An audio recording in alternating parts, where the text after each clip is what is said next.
uh, Plausibility in Fiction by Somerset Maugham. So we will have a background. So the procedure that we follow in any topic is, first we will have a pre-reading activity consisting of the note on the poet, note on the lesson, glossary, questions, and then we will move on to the actual reading. We will be discussing about the text, and finally the post-reading activity we will be discussing the questions and the answers and any other related text. Okay. So background. So we have a background for this particular text. W. Somerset Maugham has said that his stories and those of his master, Guy de Maupassant, are basically anecdotes, each relating an incident which is curious, striking, and original. One can read such a story at least twice. Maugham says, first for what happens, and second for the cleverness of the telling. Let us see what happens in the two preceding stories, and let us see whether they are cleverly told, and then let us see whether they are meaningful. So here the background is anecdotes. Anecdotes means they are stories in bits and pieces. Okay. So here he says the storytelling has two aspects. One is what happens in the story, and the second aspect is how cleverly it is told. These are the two aspects of storytelling.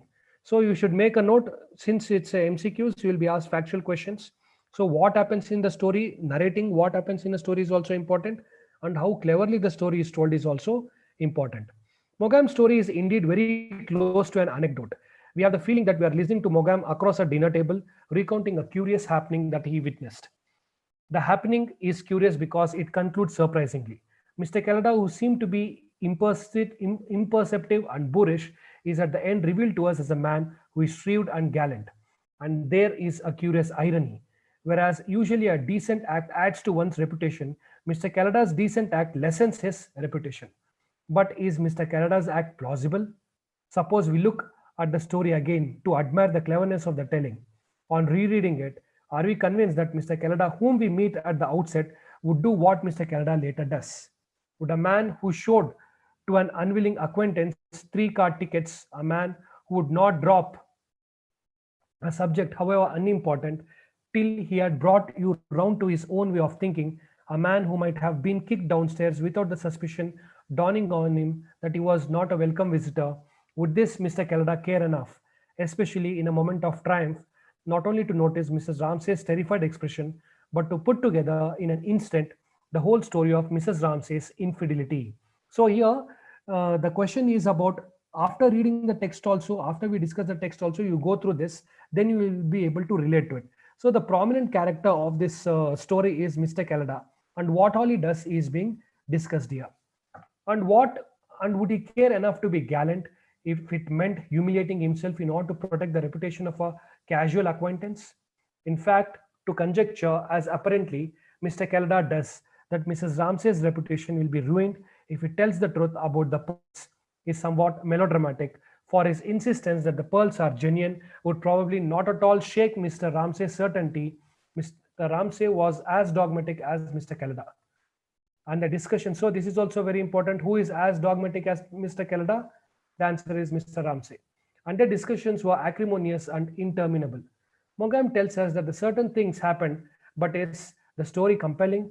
Contrast it with The Widow of Ephesus, which at first thought is also a story about the impossibility of judging a book by its cover.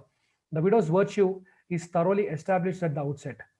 Yet within a few hundred words, so convincing a picture has been drawn of the forces working on her that a surrender to the soldier is thoroughly plausible. Plausible means feasible. Is it realistic?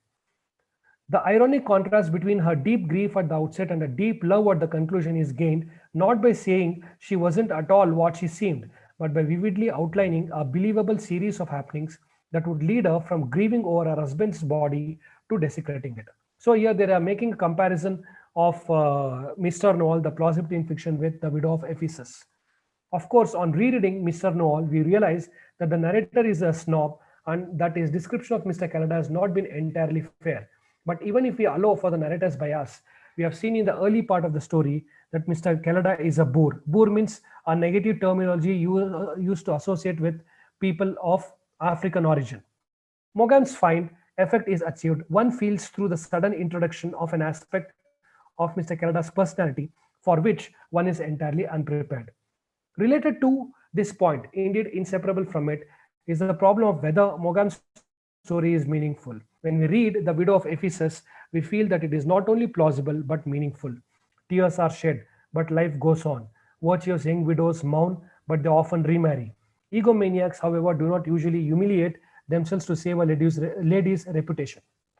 So here they're comparing how women are being respected in both the stories. One is the text that we have, that is the plausibility in fiction, Mr. Noel, and in Widow of Ephesus. In Widow of Ephesus, many women become widow and they are remarried, and to what extent they are respected. Egomaniacs, however, do not usually humiliate themselves to save a lady's reputation. So, but Mr. Canada, who was thought to be of bad reputation or bad characters or manners, saves the lady's reputation in this story, in the story that we study. The effect that Morgan's story leaves, whether after one or several readings, is of cleverness. The effect that Widow of Ephesus leaves is of truth. Earlier, it was suggested that irony is present when Mr. Canada's gallant act loses for him whatever respect the passengers might have had. He is thoroughly shown up, yet he is in the right. Similarly, there is irony in Petronia's story. It is ironic that a widow devoted to the memory of her husband should use her husband's body as a means of preserving her lover. In this case, irony denotes a contrast between original intentions and outcome. Maupassant's story too is ironic, like Petronia's story, but unlike Mogam's. The story does not seem tricky.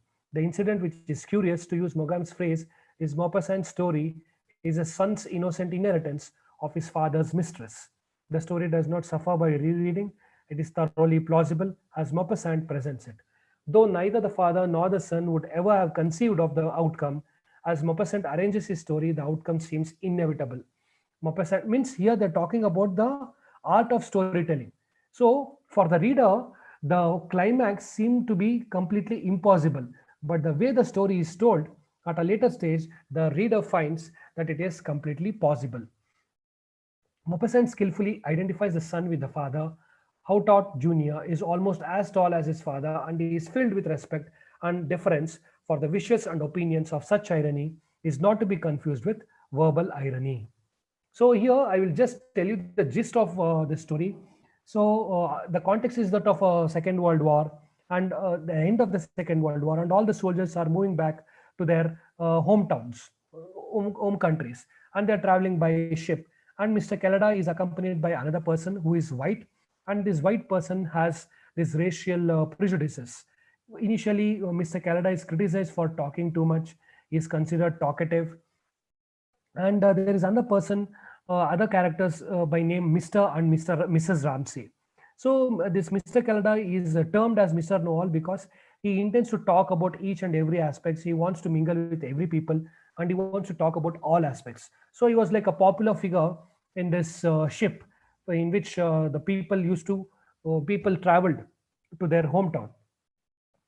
Then in one occasion, somehow the discussion turned on to the topic of this pearls. Then Mr. Canada said, I am into pearl business, and if what all I know is worth to be knowing, and if anything I do not know is not worth knowing at all, he says. So he was an expert in the pearl business. So then Mrs. Ramsey was wearing a pearl necklace, Mrs. Ramsey, and she was away from her husband for almost 1 year. She is in a extramarital relationship with another person in this place because her husband was away from her. And that person with whom Mrs. Ramsey had an affair with had gifted her a expensive pearl necklace. Okay, but Mrs. Ramsey had lied to her husband that this is a second quality pearl, and she has just bought it for a nominal price. But this Mr. Canada says, by just looking at it, says that it is a real pearl. But later he withdraws himself from saying, revealing the truth to Mr. Ramsey, because if he tells the truth that the pearl that Mrs. Ramsey is wearing is original, Mr. Ramsey will get to know about his wife's extramarital affairs. Therefore, and in fact, even they had even bet, challenged a $100 note. This Mr. Canada even openly agrees to hand over the $100 note and accept defeat and experience humiliation in front of everybody.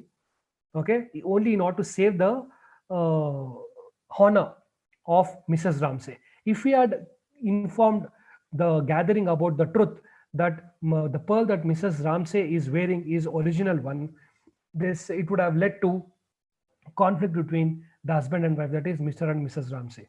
So the gist of the story is, though Mr. Kela, who is from African origin, is looked down upon because of racial discrimination, where people deliberately called him Mr. Noel, it is not a positive terminology that they used. They negatively addressed them. At the end, his act leads to transformation among these people who had prejudices towards Mr. Canada. So his act of sacrificing his own reputation in order to save the honor of a woman in presence of others uh, changes the perception of the narrator towards Mr. Canada. Then, note on the author.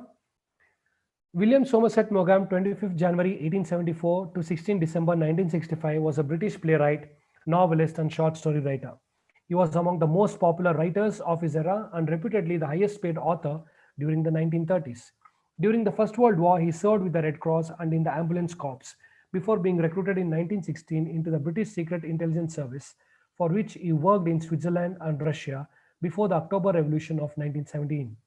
During and after the war, he traveled in India and Southeast Asia. All of these experiences were reflected in later short stories and novels. So he has used his personal experiences or to enliven the characters in his writing. By 1914, Maugham was famous with 10 plays produced and 10 novels published. Maugham's masterpiece is generally agreed to be of human bondage, a semi-autobiographical novel. So what is this lesson about? Mr. Noel is also a story which revolves around a person named Mr. Kelada, whom he meets during his travel to Yokohama by ship. So the narrator you can easily presume as the author himself. In the story, the author dislikes Mr. Kelada because he is black and the most disturbing and interfering element on board. Mr. Kelada is given the title Mr. Noel because of his talkative nature. The narrator does not like Mr. Kelada, but in the end comes to know that reality and is impressed by his decency and changes his views about blacks in general. It's a kind of transformation that the narrator undergoes because of Kelada's act. Glossary: portholes, the circular window set in the hull of a ship; brilliantine, a hair pomade making the hair shine brilliantly; exuberant, very high spirited, extremely energetic; jovial, cheerful, and good humored; loquacious, talkative, cocksure, overconfident. So you should be aware of these questions because there are around 21 questions, 17 questions, I guess. So before you read the text, if you're aware of these questions, you will have better clarity regarding what you people should focus on in the text. So now we will move on to the actual text as such.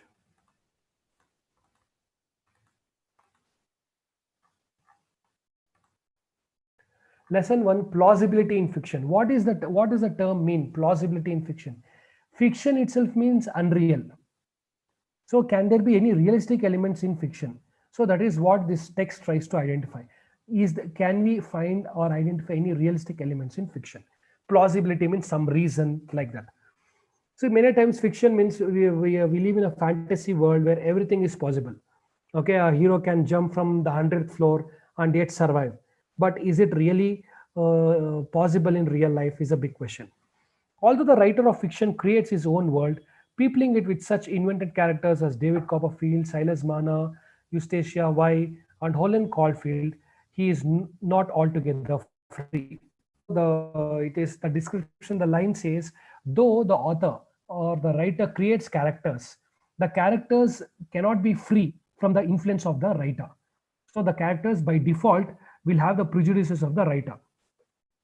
We have to feel that his fictional world hangs together, that one thing more or less leads to another. This is not to say that there can be nothing fantastic in a story, only that what is fantastic must be presented in a context that makes the fantastic seem plausible.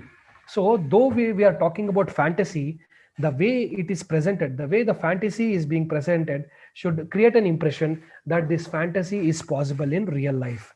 The following story may seem equally plausible or implausible upon a casual reading, but a closer reading will reveal a significant difference.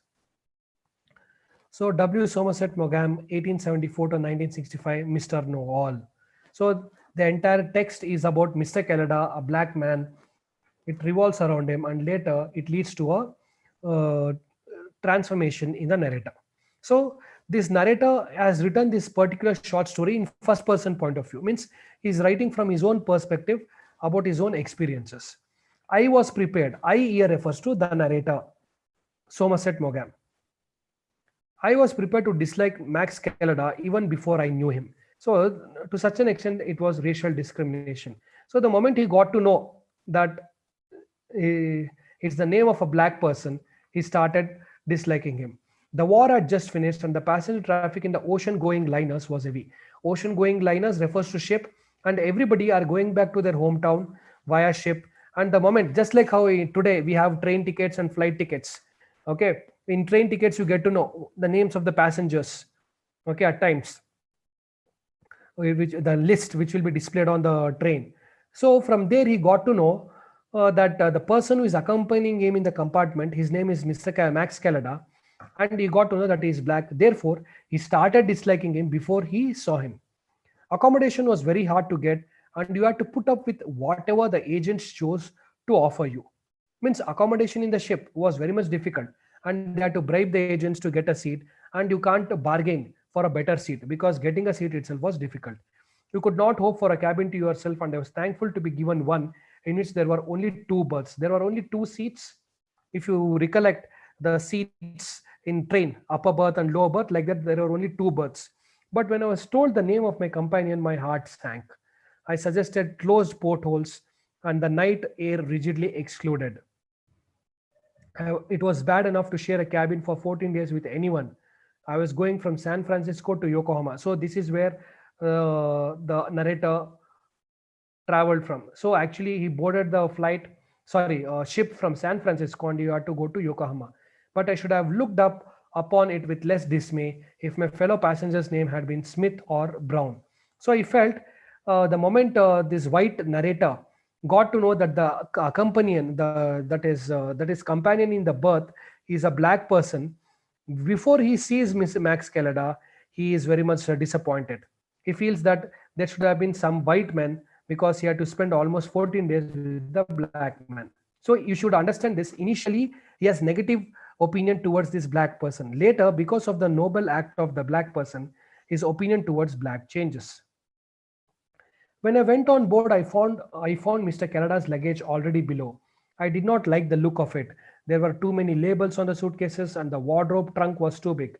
He had unpacked his toilet things, and I observed that he was a patron of excellent Monsieur Coty, for I saw on the washing stand his scent, his hair wash, and his brilliant time. So here, the moment when now Max Kela enters the compartment with huge luggages, this narrator does not like, and opens his luggage and keeps all his toiletries. So he has to stay there for 14 days. 14 days they have to travel, and you have to obviously keep your toothbrush, toothpaste, and other things outside. So that is what he was doing. Mr. Kela's brushes, ebony with his monogram in gold, would have been all the better for a scrub. So here narrator is describing the belongings of Mr. Kela, the toiletries of Mr. Kela. So narrator is saying his brushes or his equipments, his toiletries, was meant to be dumped or destroyed because they were too worn out or old. I did not at all like Mr. Kela. I made my way into the smoking room. I called for a pack of cards and began to play patience. I had scarcely started before a man came up to me and asked me if he was right in thinking my name was so and so. So, and the moment this Max Kela enters the compartment, this narrator leaves the room, leaves the compartment, and goes outside. Then Max Kela comes back towards the narrator and start introducing himself. I am Mr. Kela, he added, with a smile that showed a row of flashing teeth, and sat down. Oh yes, we are sharing a cabin, I think. Bit of luck, I call it. You never know who you are going to be put in with. I was jolly glad when I heard you over English. I am all for us English sticking together when we are abroad, if you understand what I mean. See, this is the expression. These are the sentences said by Max Kela. So Max Kela says, I am very glad that my companion is an Englishman, and he supports that all English should be united. Then I blinked. I blinked is the expression of the narrator. Narrator is shocked to hear a black man calling himself as English. Are you English? I asked, perhaps tactlessly. Rather, you don't think I look like an American, do you? British to the backbone. That's what I am. So the narrator is confused when Mr. Kela says that I am for when Mr. Kela says that English people should be united, and he is happy to be sharing this compartment with an Englishman. Then this narrator is confused.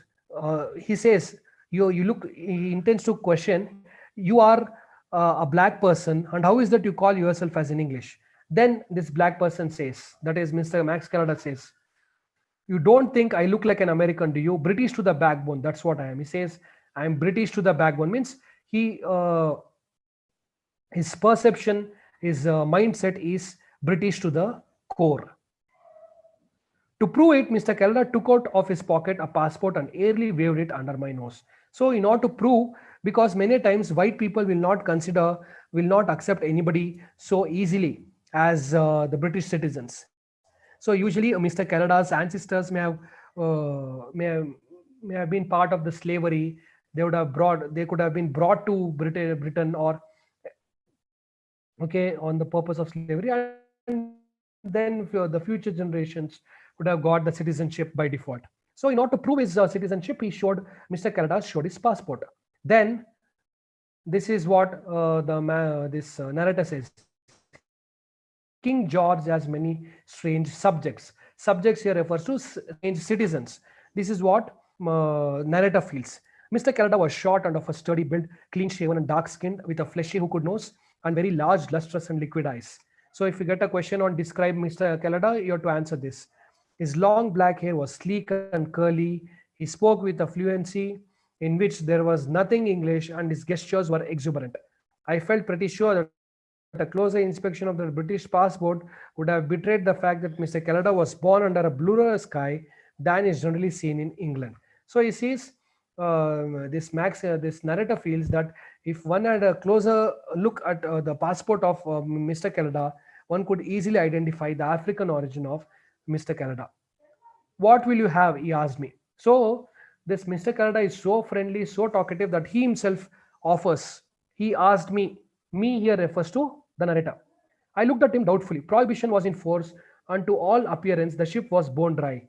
When I am not thirsty, I don't know which I dislike more, ginger ale or lemon squash. But Mr. Kela flashed an oriental smile at me. Whiskey or soda or a dry martini. You have only to say the word. So here Mr. Kela is offering a drink. Okay, he's offering a drink there. So then he is confused. The narrator himself is confused. How come Mr. Kela is able to offer such things when there is prohibition of liquor, and its bone dry refers to the sale or consumption of liquor is prohibited. From each of his hip pockets, he flashed a flask and laid it on the table before me. So Kela had placed this liquor bottles in his hip pockets. I chose the martini, and calling the steward, he ordered a tumbler of ice and a couple of glasses. Steward, one who attends to the customers in a restaurant. A very good cocktail, I said. Well, there are plenty more. Where that come from? And if you have got any friends on board, you tell them you have got a pal who's got all the liquor in the world. See, to this extent, Mr. Kela is friendly. He not only offers liquor to the narrator, but also insists the narrator to call narrator's friends. And he says, I have all the liquor in the world, I am ready to offer them. Mr. Kela was chatty. He talked of New York and of San Francisco. He discussed plays, pictures, and politics. He was patriotic. The Union Jack is an impressive piece of drapery, but when it is flourished by gentlemen from Alexandria or Beirut, I cannot but feel that it loses somewhat in dignity. Mr. Kela was familiar. I do not wish to put on airs, but I cannot help feeling that it is seemly in a total stranger to put Mr. before my name when he addresses me. Mr. Kela, doubtless to set me at my ease, used no such formality. I did not like Mr. Kela. So Mr. Kela was very much friendly. He was very much informal. See, usually the perception, the common practice amongst Britishers is they use Mr. before mentioning their name. But Mr. Canada never addressed the narrator as Mr. He just randomly called the name. So all his mannerisms, his over friendliness disturbed the narrator. He disliked Mr. Canada for this. I had put aside the cards when he sat down, but now, thinking that for this first occasion our conversation has lasted long enough, I went on with my game. So they are playing cards now. The three on the four, said Mr. Canada. There is nothing more exasperating when you are playing patience than to be told where to put the card you have turned up before you have had a chance to look for yourself. So even while playing the cards also, Mr. Canada was not giving that much room or space to the narrator. He was interfering in every act of the narrator. That's what worried him. It's conning out, it's coming out, he cried. The 10 on the name. So they are playing cards, they are using terminologies related to cards. With rage and hatred in my heart, I finished. Then he seized the pack. So finally, he gave up. The narrator gave up and he was ready to lose in the card game. Do you like card tricks? Is the question asked by Mr. Canada. The narrator says, no, I hate card tricks, I answered. Well, I will just show you this one. He showed me three. Then I said I would go down to the dining room and get my seat at the table. Oh, that's all right, he said. I've already taken a seat for you. I thought that as we were in the same stateroom, we might just as well sit on the same table. I did not like Mr. Canada. So, no matter how much uh, narrator tries to avoid Mr. Canada, see, initially he came away from his compartment, then Mr. Canada followed him and offered him drink. Then they started playing cards, and even after playing cards, narrator wanted to move away from him and to settle in a different dining table. There also, Mr. Canada says he has already reserved a table for him. I not only shared a cabin with him and ate 3 meals a day at the same table, but he could not walk around the deck without his joining me. So here, narrator is complaining about Mr. Canada's interference. He's in a worried state. He's saying, apart from sharing cabin food with him, he is not letting me walk independently. He accompanies me wherever I go. It was impossible to snub him. It never occurred to him that he was not wanted. Means though narrator tried to hint that he is not required, his companionship is not required, Mr. Canada did not leave the narrator. He was certain that you were as glad to see him as he was to you. In your own house, you might have kicked him downstairs and slammed the door in his face without the suspicion dawning on him that he was not a welcome visitor. He was a good mixer and in 3 days knew everyone on board. He was a good mixer means he was an extrovert person. He interacted with everybody. So the narrator is trying to say, even if you kick him out of the house, he will not feel bad. He will again come back. He ran everything. He managed the sweeps, conducted the auctions. See, these all things that Mr. Canada did. That Mr. Canada did in the ship. Conducted the auctions, collected money for prizes at the sports, got up quiet and golf matches, organized the concert, and arranged the fancy dress ball. So he was part of each and every activity in the ship. He was everywhere and always. He was certainly the best hated man in the ship. See, look at the contradictions here. Best hated man in the ship. Not only him, even others disliked him. We called him Mr. Noel even to his face. He took it as a compliment. So everybody to pull his leg said Mr. Noel, but he took it as a praise. But it was at meal times that he was most intolerable. Again, factual questions, you might get a question.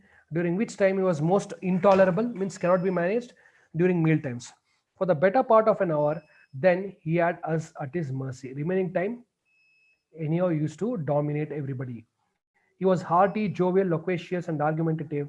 He knew everything better than anybody else, and it was an affront to his overweening vanity that you should disagree with him.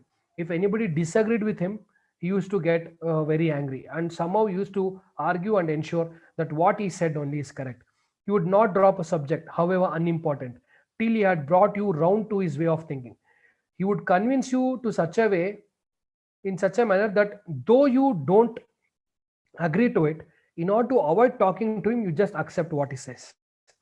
The possibility that he could be mistaken never occurred to him. He was the chap who knew. We sat at the doctor's table. Mr. Canada would certainly have had it all his own way, for the doctor was lazy and was frigidly indifferent except for a man called Ramsay who sat there also. So here we get to know about another character, Ramsay. He was all as dogmatic as Mr. Calada and resented bitterly the Levantine's cocksureness. So even Mr. Calada and Ramsay could be equated on same terms when it comes to adamancy. The discussions they had were acrimonious and interminable.